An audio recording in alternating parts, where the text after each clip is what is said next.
Hi students, so this is Kanitha Manjari problem, exercise 4.1, problem number 2.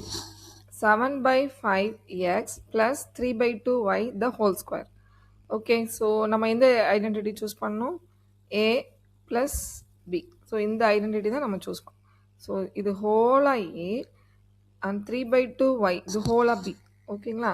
So identity first எழுதிக்கலாம் a plus b the whole square. So that is equal to a square plus 2ab.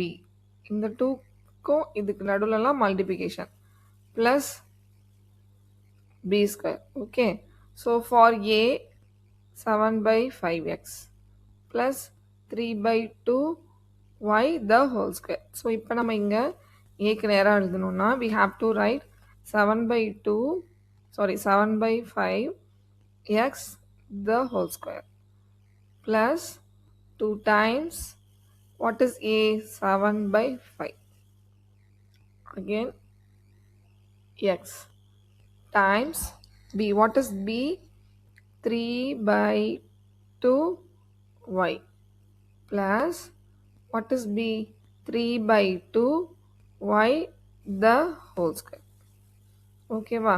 So இப்போ next step என்ன பண்ணோம்னா இந்த 7 by 5 X போட்டு whole square இருக்கலாமா, இது நம்ம எப்படி ஸ்கொயர் பண்ணோம் அதான் எல்லாரும் பண்ணுற மிஸ்டேக். ஸோ அதை மட்டும் நான் தனியாக எழுதி வச்சுருக்கேன்.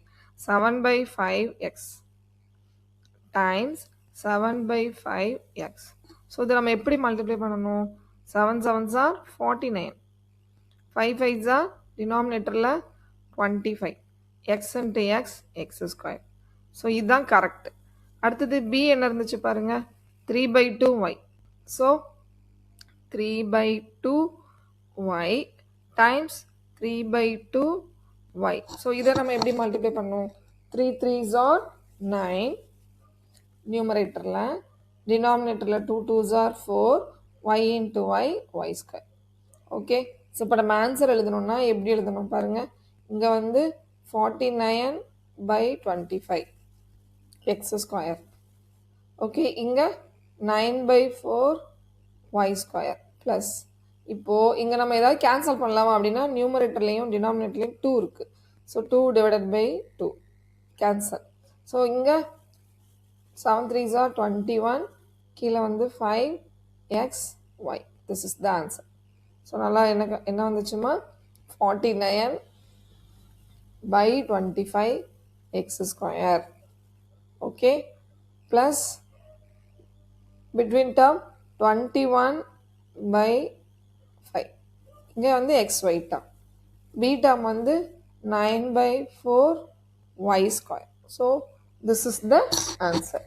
Okay, I think very simple problem. நம்ம ஸ்கொயர் பண்ணல, நீங்கள் நியூமரேட்டர் டினாமினேட்டர் அப்புறம் ஆல்ஃபபெட் இந்த மூணையும் ஸ்கொயர் பண்ணிங்கன்னா you will get the perfect answer. Okay, thank you so much. Bye.